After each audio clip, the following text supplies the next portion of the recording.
Alright guys, welcome back to the Base 3 YouTube channel. Today I'm just going to have a quick chat with Craig about run mechanics, about pacing and about warming up for a 1 mile run. Just give you a few tips on our workout for next Monday. Make sure to send this video to one of your friends guys or somebody who sucks at running, and hopefully that'll help them. And also like, subscribe and comment.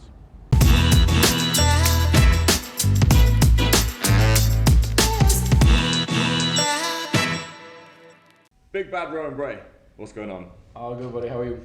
So I'm good, thank you. We're sat here because we've got some advice to give the beautiful people of Base 3 about the 1 mile time trial that is going down next week on Monday, I believe. And I want to pick your brain and get the professional runner, the sprinter. Let's do it. Some tips for the guys. So, mile run's happening on Monday. What are a couple of things people need to think about before going out on their mile run? So before going on your mile run, obviously we'll do our warm up and stuff like that. But I think the last 8 weeks we've tried to give away a little bit of knowledge on running and run mechanics. Yeah.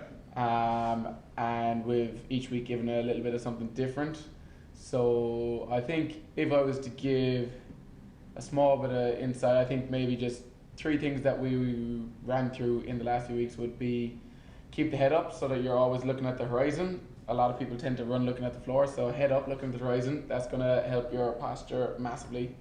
After head up horizon, I'd say remember to lean forward or fall forward if you can. And then the last part would be to tuck your heels up as you're running, so lift your feet as such, because I think a lot of people do our little shuffle or drag their feet along the ground. So lift the feet, so after each step you're going to tuck the foot up towards the glutes and then bring your knee through.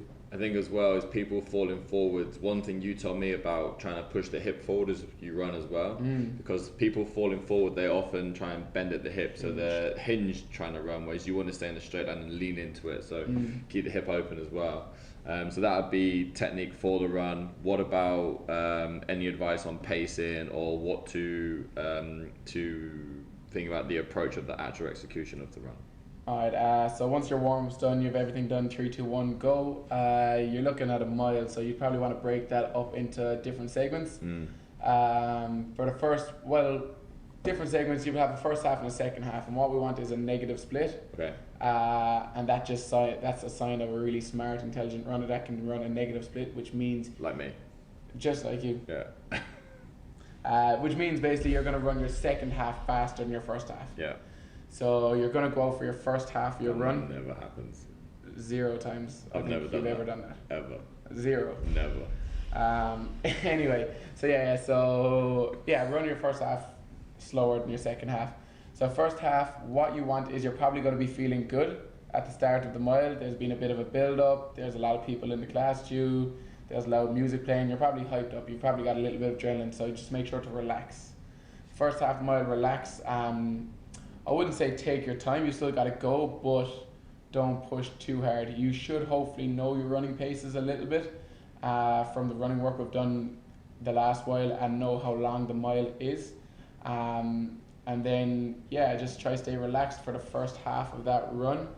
Once you hit the turnaround, that's probably when it starts to get a little bit tougher. So that's when you start to have to focus and zone in a little bit more. What you don't want is you still want to keep pushing at the same energy level, but you don't want your time to start slowing. So that's when we can think about maybe speeding up a little bit if you're feeling great, or if you're like, okay, I'll stay conservative for a little while, just try to keep the pace as is until your last 400. Hit the last 400 and then that's when you can start thinking about, okay, 400 left, now's the time I can probably start to put a little bit of a push on. You good? All good. You did. That's all good. So that's specifically to our route, the turnaround, because if you're doing it on like a loop or a whatever. So if we broke that into quarters, say like you were doing, the track would be 4 laps around the track. Our route would be 400 is pretty much down to the roundabout almost.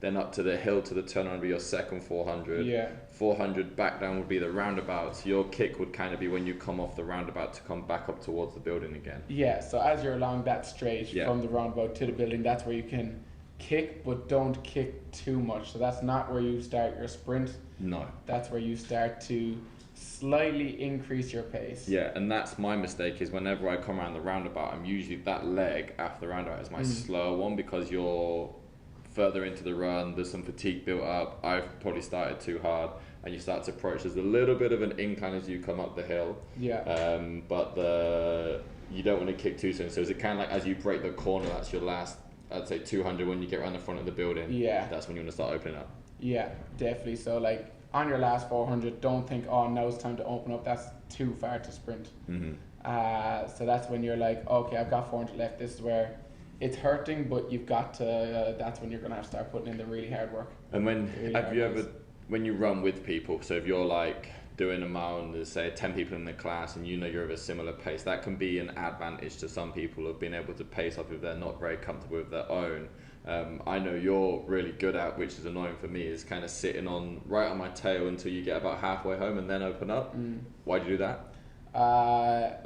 It's probably psychological that I like to be able to see everything. Asshole. A dickhead. I like to be able to see everything and know what way the race is going, and then I also know that because I'm usually a little bit better at running than you. Yeah. I know that a comfortable pace for me is sitting behind you is a comfortable pace, and then once I get to the halfway mark, I know that I've ran a good pace for the first half, but the second half I can go faster. You've got more in the tank.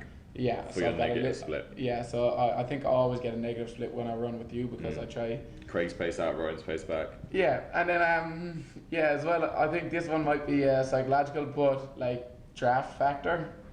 Yeah, but you're much taller than me, so yeah, so maybe my forehead doesn't get drafted. And you mentioned it quickly, let's just touch on that, is warming up for it. So we've talked about efficiency, movement mechanics, we've talked about execution. What about warming up for this? We're obviously going to go through a warm up in the session if it's coached. What are tips you give people in prepping for this? So if you weren't doing a coach session, if you were doing this run on your own, things I'd think about is you want to get some muscle groups activated big time, like hamstrings and glutes can be big ones to wake them up a little bit. You can wake up your quads a small bit. Also things you're going to want to do is get out of breath before we start. So like maybe 10 minutes before you start doing 1 or 2 little sprints so that you've got yourself out of breath a little bit, your heart rate's up and your nervous system is awake and ready to go, so that when you do go for your mile run, you don't run 200 meters and your body's going like, what is going on here, and it's not ready for it. Yeah. So you do want to wake up that nervous system by giving yourself a bit of a push and a bit of a kick in the ass in the warm-up. So warm up the muscle groups, get yourself moving well, make sure you're limber, you're relaxed, but also get a few sprints in there before you start your mile run. And then after those sprints, your body should be ready to push a hard interval. Are you going to do this on Monday? I think we will. Are you going to do this on Monday? Yeah. Alright, let's do it. Yeah, for sure.